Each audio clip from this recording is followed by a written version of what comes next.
Hello people, I am the Real Comic Book Gamer. Today I'm going to be counting down my top 20 must-read graphic novels. Now, I saw Collider do a video about top 20 must-see movies, and so I was like, you know what, someone should do that for comics. So I have a comic book channel, so I figured why not me? So yeah, these are not my top 20 favorite graphic novels. These are the top 20 must-read. The difference between a favorite and must-read is, say, Superman Up, Up, and Away, which I've said many times before is my favorite graphic novel of all time, is not on this list because I feel like it's a must-read for Superman fans, but not comic fans in general. It is the best comic book, the best graphic novel I've ever read, but that's because I'm a Superman fan. I feel like it's tailored for Superman fans, but for a general audience, someone who doesn't really care for Superman probably won't really enjoy it that much, so that's what I mean. There are Superman books in here, but there are also other Superman books that tailor more towards a general audience instead of just catering to Superman fans. So that's what I mean by a must-read versus a like the best that I've read, my personal opinion. So yeah, this does have opinion mix in there, obviously, but these are more of books that a general audience will really like, and well, the general reader would like, and classics. So yeah, let's get into it. Also, these aren't in a particular order. I literally just put them in a random stack. The only order that I put them in is the fact that there are two graphic novels in here that I only have all the issues of. I don't have the graphic novel because when I got them, it was cheaper to get all the issues than to get the graphic novel. So that's the only order I have them in, is those are obviously on the top because I don't want the heavy graphic novel stacked on top of them. Anyways, let's get into it. Starting off with number 20. Number 20 is Lex Luthor, Man of Steel. This is the best villain-based graphic novel I've ever read. It's amazing. I love it. It's very character-heavy. It relies on the character of Lex Luthor, and thank God he's a great character, so he carries his book. Brian Azzarello really understands Lex Luthor and who he is, and I want this Lex Luthor to be the Lex Luthor of every book we get from now on. Like, obviously this book's been out for a while, but I'm just talking about now.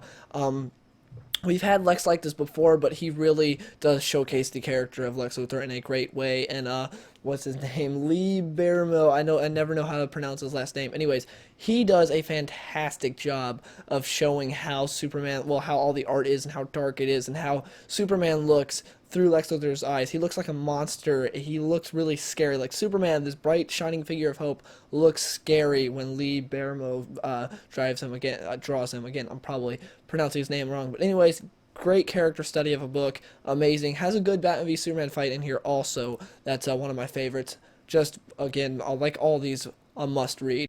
Okay, number 19 is Civil War, which it's become a classic and such. It hasn't been around for very long, but it's become a classic book that shows you how good it is. My only real problem with this book is the fact that they try to display it as, oh, the reader decides who's right and who's wrong, Iron Man or Captain America, but you can plainly see Captain America's right and Iron Man's wrong. There's no really dilemma between the question like that's asked here, so besides that, the book is great.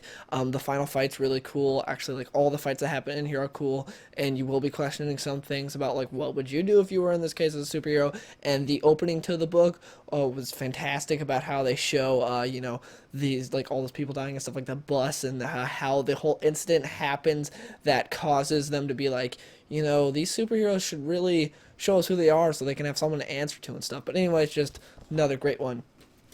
Number 18 is The Amazing Spider. Well, this is Craven's Last Hunt. It's not really about Spider-Man. It's got Spider-Man on the cover and everything, but it's more about Craven. Craven is my favorite Spider-Man villain, and this book really shows why. He's just a fantastic villain that's very underutilized most of the time, but this shows who Craven is, and it really, really does a great job of showing what Craven's all about, and I love it, and he's a crazy dude. Just everyone should read this. It's really dark. It's not about Spider-Man. Don't let the cover fool you, but it's amazing. Spider-Man is in there, but he's not in there very much in just this book. You gotta read it. Number 17, World War Hulk. To me, this is my favorite Hulk book, and to me, it's Hulk at his best. I feel like everyone would really enjoy this because it's just Hulk going on a revenge streak. Because, long story short, during Planet Hulk, all these powerful superheroes called the Illuminati decide, hey, Hulk's too dangerous and unpredictable. We need to send him to outer space. They sent him to outer space. He landed on this planet to where he met this woman that he fell in love with, got her pregnant, and then the ship he landed in, that ship just goes, basically nukes everything, kills everyone except for Hulk, so he comes back all pissed off, And yeah, so that's just the setup to it. And he takes out a lot of Avengers and stuff, and it's really cool. The final fight is underwhelming, like not as good as I thought it would be. It's kind of weird with the Sentry and stuff because you thought it was gonna be this great fight between Hulk and Sentry, and then it's just Sentry likes being hit in the face, so it gets kind of weird. But besides that, the book's great, and just yeah, it's Hulk being Hulk, except you can see there's more of a character there instead of just some mindless brute. So I really like that. Number 17, Daredevil. I keep wanting to call it Reborn, but it's Born Again. I don't know why. Every time with this book, I want to call it Reborn, but it's Daredevil Born Again. I don't know why. I just have that natural, and it's be like, it's Reborn. No. Born Again. Anyways, it's my favorite Daredevil book. It's basically Daredevil being stripped down to nothing. Like, Daredevil goes from being this great hero to just being beaten down. Like, he gets to the lowest of lows, somewhere you never want to be a superhero, but you kind of do because it makes an interesting story. And Kingpin's just he's an amazing villain, and it really shows here. And just yeah, if you guys are a fan of the Daredevil TV show, definitely check this out. This is Frank Miller at his best, and just yeah, just another fantastic book that everyone should read, and it's Daredevil. Next up is Sweet Tooth, one of my favorite indie books of all time. I think this is 16. I forgot to say the number. I think this is 16. So not that the number really matters. Anyways, Sweet Tooth, just it's basically, I think IGN said it best. I think it was IGN who said it. They said it's like Mad Max with antlers, which it is. Basically, this sort of plague has come around. It's not really a plague, but it's this thing to where certain people get infected to where they look like him, or they have some type of mutation to them, some type of animal weird thing. It's not like people having sex with animals or anything. It's just some weird thing to where people will end up like that. And he's one of them. And so, like, all these people, like, it's a post-apocalyptic world. His parents die, and he ends up going out into the world. This is his first time actually in the world. He had just been sheltered by his parents just into this his small little like cabin, and now he runs into this guy who's basically Clint Eastwood, and they go around the apocalyptic world going on this sort of adventure, and then it ends on a cliffhanger, and you want to read the next volume. It's spectacular. Everyone should read it. It's one of my favorite indie books, and it's definitely a good book for indie readers to start out on as well. It's not too weird. Like some indie books, you'll be like, why would you, like, if you go from reading Spider-Man or something to some indie books, it's like, whoa, that's real weird. But this is definitely a good starter out for indie books, and one of my favorites. Next up, number 15, New Teen Titans, which is the Judas Contract. Now, the main reason I love this book is because I'm a huge Deathstroke fan, and this showcases Deathstroke as a villain, one of his best outings as a villain, because Deathstroke said many times before he's an anti-hero, not a villain, and this really shows that. There's this book, what's really special about it is the fact that Deathstroke is the villain, and Deathstroke is such a unique villain. You've never seen a villain like him, especially when this book came out. Like, there was no one like Deathstroke in the comics before. The closest person you could say was Taskmaster, and the only thing that they were similar was a bit in powers, but as far as characters, completely different. You learn a lot about his family in this, and his motivations, and you see him manipulating Tara, but Tara sort of manipulating him, and then you got the Teen Titans that are sort of thrown in the middle of this book, because ultimately it's about him and Tara, but the Teen Titans are thrown in the middle of it, and Dick Grayson's great. I keep smacking my pop filter. I'm sorry if you guys hear that. Anyways, just check this book out. If you're an X-Men fan, you'll definitely love it, because the New Teen Titans are sort of the X-Men of DC, and it's Marv Wolfman doing it. Marv Wolfman was fantastic writing New Teen Titans. Anyways, next up at number 14, I want to say, is Dark Phoenix Saga, my favorite X-Men book. Chris Claremont is a master of the X-Men. He's the best X-Men writer to ever write the X-Men ever, and he did such a good job with this book. Of course, you've probably heard of it. Anyways, one of the things that really makes me sad about this book is how good Jean and Cyclops are, and how crappily written Cyclops is nowadays. Like, for some reason, people got this thing in their head to where Cyclops is just a complete jerk, and so they write him as a complete jerk. But in this, Cyclops is a great character. Cyclops and Jean, it's kind of sad, but it's really cool to see them, and the storyline's really cool. Like, the instance to where the Hellfire Club takes out all the X-Men, but Wolverine's still left standing, so it's like, oh, we're gonna see Wolverine go ham, and he does some stuff. It's so cool. Yeah, just it's good. Again, if you're a New Teen Titans fan, read this, because X-Men are the New Teen Titans of Marvel. Just those are they even had a crossover, which I might cover one day. Interesting crossover. Involved like Deathstroke and Parademons and stuff. Anyways, yeah, that book. Amazing. Next up is Wolverine by Chris Claremont and Frank Miller. Frank Miller did the art for it. He did not write it. Also, this was back when Frank Miller could actually draw. As you can see here, he actually does some good art. There are some like very few parts, well, panels that are like, what? That looks a little weird. But for the most part, the art's really good. And Chris Claremont is my favorite Wolverine writer as well. Pretty much anything Chris Claremont touches is great. But yeah, this is the quintessential Wolverine book. It's him going on an adventure through Japan. The ending's kind of sad. You're like, no. And yeah, just some great action with a pretty cool story and learning some more stuff about Wolverine in the present, not like his origin stuff, but we're learning things about who he cares about and characters that will like come to play more in the future stories of Wolverine. Anyways, just yeah, amazing. Next up is another Wolverine type character, Jonah Hex, No Way Back, which a lot of you probably have not even heard of, but it is my favorite Jonah Hex story, and I do feel like this is a book that a lot of people like, that more the general audience would like, just people have not heard of it or really gone to it. Jonah Hex is one of my favorite characters in all of comics, and this book is great. It's about Jonah Hex learning some stuff about his family, and there's stuff like that. There's even like a standoff in a town. It's sort of like classic Western, and yeah, just the story is really interesting, and again, just something else that everyone should read at least once in their life because it's so good. And also, I love the hardcover. Oh yeah, I gotta show you guys this. I got signed by the writer Jimmy Palmiotti, and he did this cool sketch of Jonah Hex. But anyways, that's not what I wanted to show you. What I wanted to show you is just like how interesting this book is. Like, look at this. Look at it. How does that not intrigue you at least a little bit about what's going on there? The art's not amazing, but it is typical Jonah Hex art. Jonah Hex, generally, they don't throw the best artists on there, but it's serviceable, and the writing's just good enough to stand on its own. Justin Gray and Jimmy Palmiotti are the best Jonah Hex writers ever, in my opinion. They really understand the character. Next is V for Vendetta. Just a classic. It's pretty good.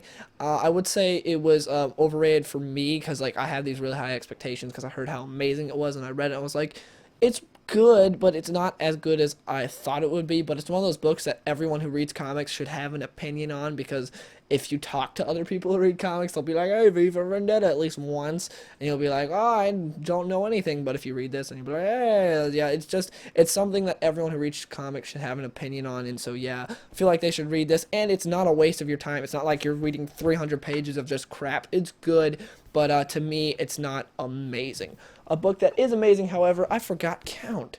Anyways, I don't care about the count. A book that is amazing, however, is Watchmen. It drags for like the first part of it, for like the first half or so. It drags, and you're like, why did everyone say this was so, at least this was my experience, why did everyone say this was so amazing? Why? But then it really picks up, and they start going with it, because it opens up with this mystery of who killed the comedian, and then there it's like, well, this person's going to go and kill more of the heroes. What's going on? So you learn more about the background of the heroes and stuff, and that kind of drags. And it's like, come on, I want to learn about the mystery. I want to know what this guy's doing. And then it gets more into that, and it gets really good, and you see more character at moments, and it's just Alan Moore's masterpiece. And the ending asks you such like a moral dilemma. It's like, what would you do? And it's really sad, and just, yeah, I still haven't seen the movie, by the way, which I really need to see because I heard it was amazing.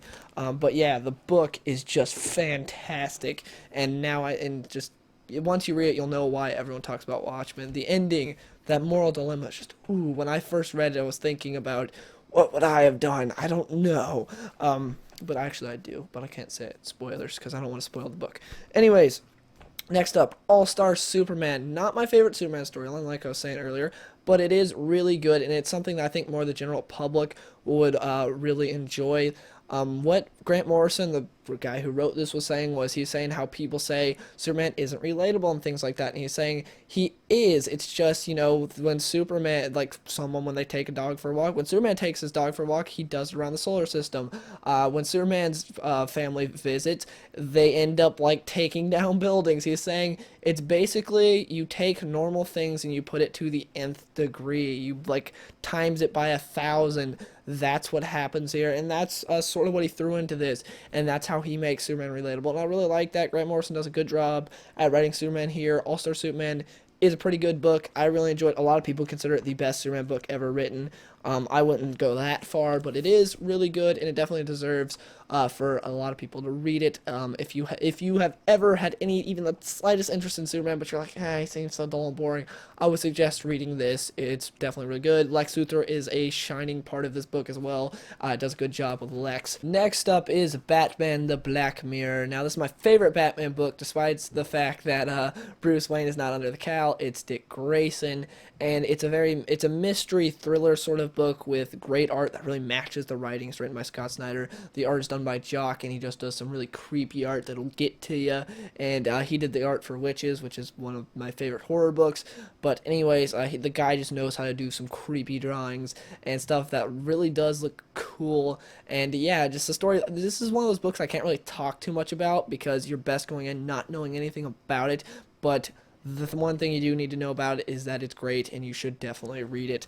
Next up is my stack that I made. It's falling. Anyways, next up is Five Ghosts, which is I said earlier that Sweet Tooth is a good entry book for indie fans, but I would say that this, well, for people that are looking to get into indie books, this is my #1 book for, not my favorite indie book, but the book that I would recommend to people if they were looking for to get into indie books. This is the first one I recommend because it's so easy to get into this book. You start with volume 1, and it's not extremely weird or anything. It's really good, and it's something that's not Marvel or DC. It's a good adventure book. It's about this sort of Indiana Jones-ish type guy. He's not character-like, but sort of what he does, except he has these 5 ghosts in him that give him different skills. Like, for instance, he's got well, actually, here's all 5 ghosts. As you can see, he's got the detective, he's got the archer, he's got like Merlin, Sherlock Holmes, Robin Hood, the samurai, and Dracula in him. Like, he can activate them all at different times to give him different abilities. It's just really cool and a great concept, and the writing's really good as well. It's not just like a cool concept with crappy writing. No, the writing's really cool, the story's interesting. And I'll start with volume 1 and read the rest because I have a feeling you will be very intrigued. Next up is Death of Superman, because this book is so iconic. Every comic book fan has to read it at one point or another in their comic reading career because it is just that iconic. It's Superman, the first ever actual comic book superhero, dying. You gotta read it. It's really good too. It's not just like it's just all Superman dying. You gotta read it. No, it's really good as well. And the ending spread to where you see the Superman in Lois's arms is very sad. But yeah, the fight's pretty cool. There is some crappiness in it, but for the most part, it's a really good book. And yeah, it's just Superman fighting a threat that no one else can stop. And just, I really like the idea of that. Next up is Old Man Logan.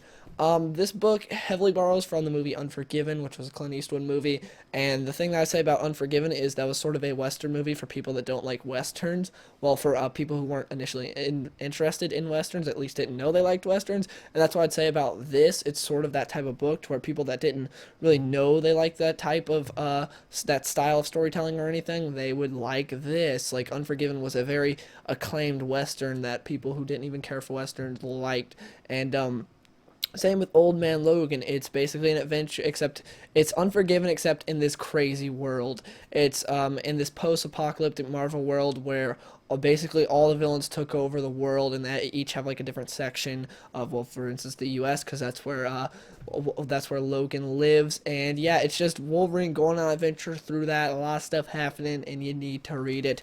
Just, yeah, definitely one of the best Wolverine books ever.